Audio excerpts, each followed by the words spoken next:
Hey guys, welcome back to Matt Keeps Fish, where the plants are dying and so am I.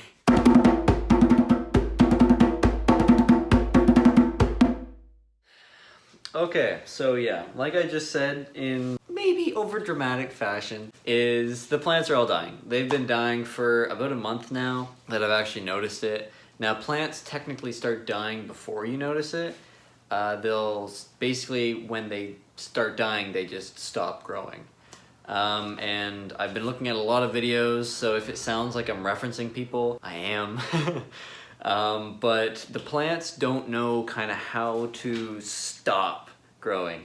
So if they're running out of energy, if they're not getting enough nutrients, big three basic nutrients, carbon dioxide, which is technically a nutrient, and light, which I guess you could also say is a nutrient, but if they're not getting the even amount of those three, then basically the plant fails. And when it fails, it continues growing, which is stupid, but the bottom leaves start dying and it consumes the bottom leaves' energy.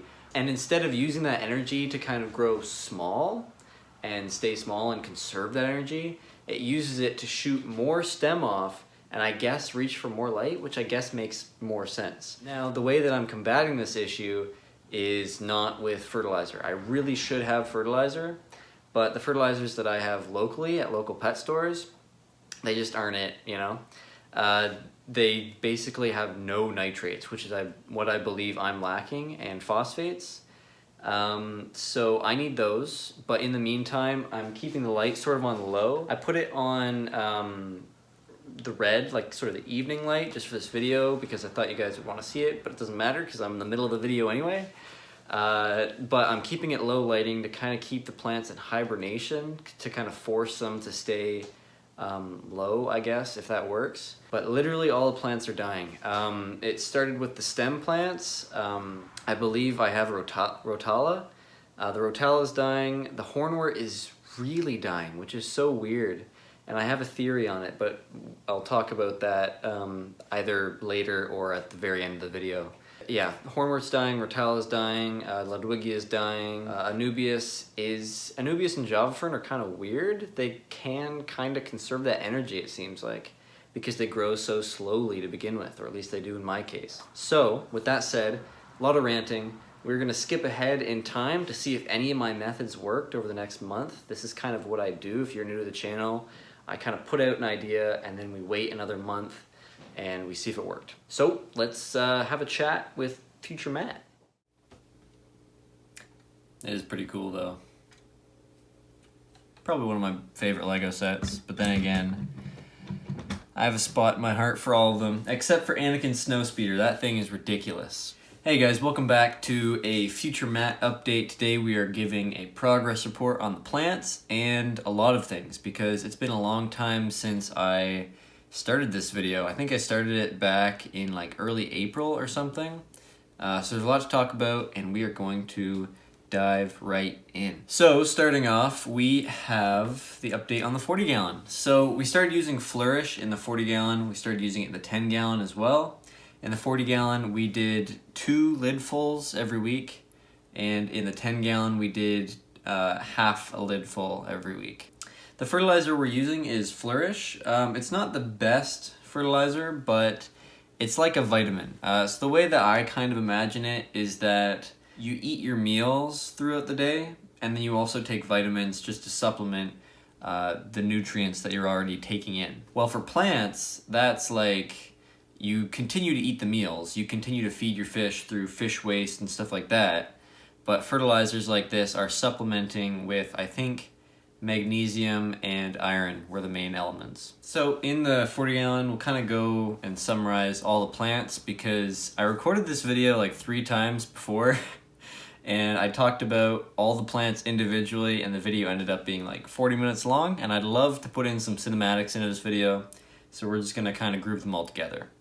So starting from top to bottom, we have the hornwort. The hornwort is, I blame it as one of the big reasons why my beta sorority didn't work, because it was supposed to grow in really thick and it really never did. So even with the addition of my supplementary fertilizer, it hasn't grown much at all. And when it does grow, it dies back at the same time. So it's a frustrating plant. It has a lot of potential, but I just can't grow it for some reason. The next plant, also on the top layer, is my water lettuce, which Zach gave me more of. The water lettuce that I had actually died a few months ago, and then I just keep getting more because other people can make it, but for some reason I can't. So hopefully the fertilizer works on that. I just added it like yesterday, so I won't see any effects yet, but hopefully it grows that water lettuce better than it's growing the hornwort. Next plant, also kind of at the top layer, is the jungle val.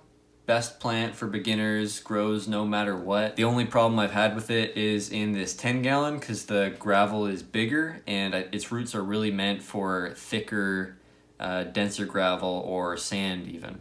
So it's doing really great. It's spreading around. The only cases where it's dying is where I've ripped it up and moved it. Plants generally don't like it when you rip them up, but it seems to be doing pretty well other than that. Moving a little closer to the foreground is the Java fern.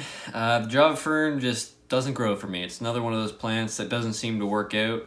It doesn't necessarily die, but it doesn't really grow either, even with these fertilizers in there. And I am adding potassium now, which is something that Java fern really needs. But as with most plants, I'm guessing it also would prefer softer water. Next plant is my stem plant. I'm just gonna group up all the stem plants from both tanks because all of them are dying.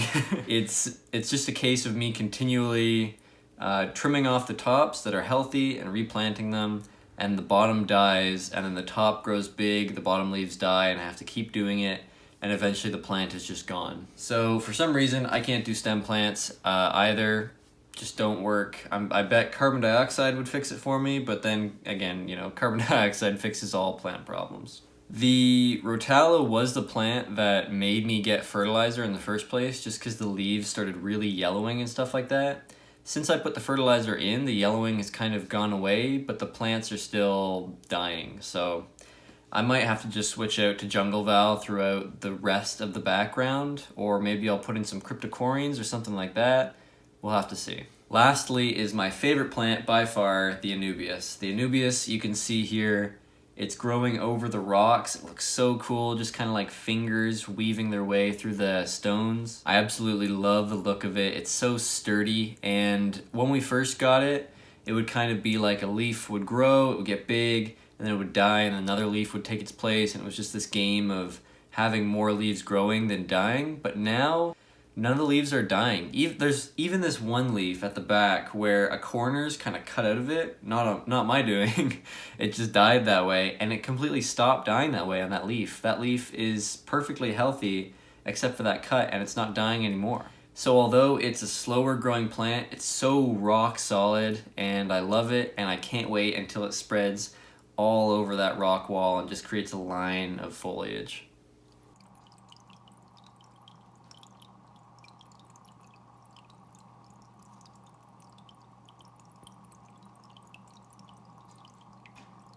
Honorable mentions in this video would be the Riccia or crystal wort. The crystal wort started getting covered in algae pretty soon after I got it. I don't know why. I don't know if that was around the same time as me getting the new light, maybe. But it just started getting covered in algae, and you can see here, I took it out and it's become algae. Like, it used to be Riccia with a little bit of algae on it, and now it's algae with a little bit of Riccia on it. So once again, probably something that you need carbon dioxide or at least softer water to grow well. Alright, now let's move on to the 10 gallon, and the most obvious thing right now, as you can see with this wide shot, is the water lettuce. Like the 1 inch thick layer of water lettuce on the 10 gallon surface. Some of this I got from a guy on Kijiji that I sold a beta to. He just wanted to give me some water lettuce. Most of this I got from Zach, who definitely needs a video on the channel still. We talk about him all the time. We're gonna see his tanks. He's got like 300 of them, at least in gallons. And so he gave me all these plants. There's also some frog bit in here, mixed in between the water lettuce.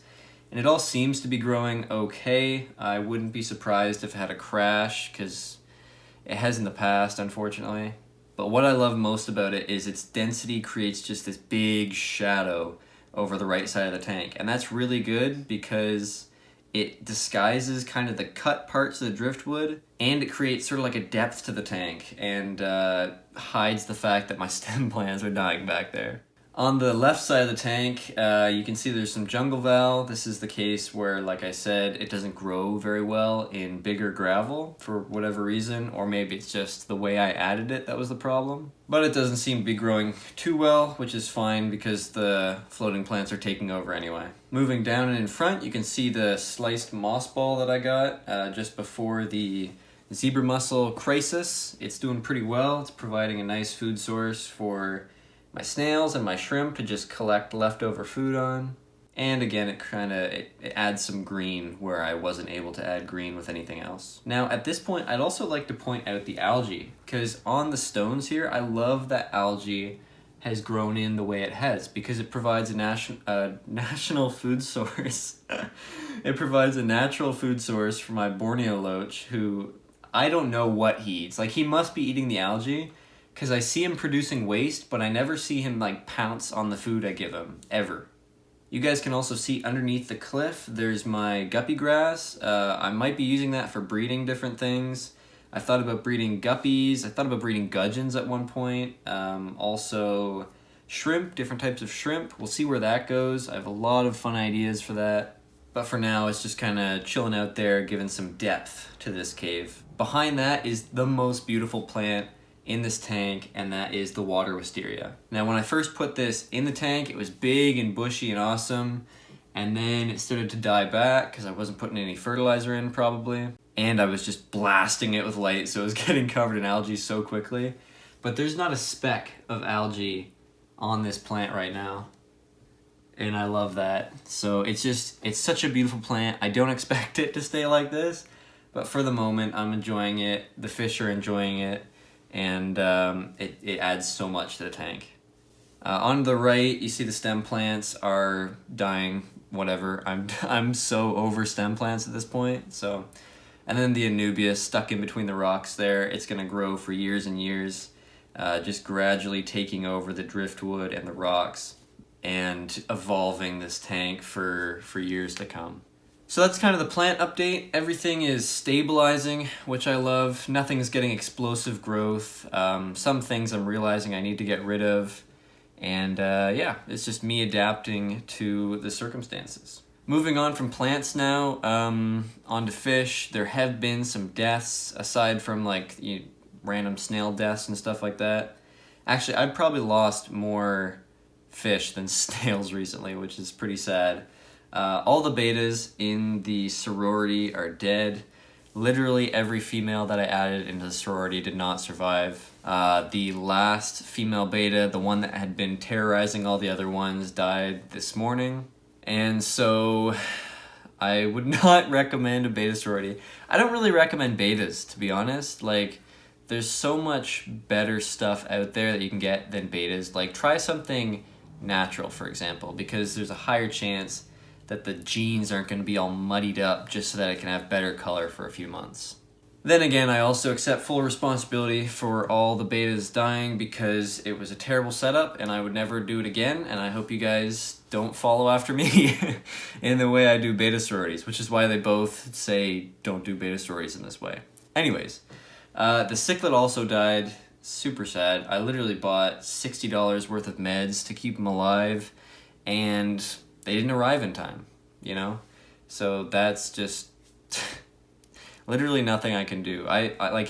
You guys saw in the previous video, he just kind of stopped swimming normally. He was only able to bounce along the bottom, and I saw that in the other betas before, and I gave them some salt, and they released their excretes, and they were able to swim normally again after they had pooped.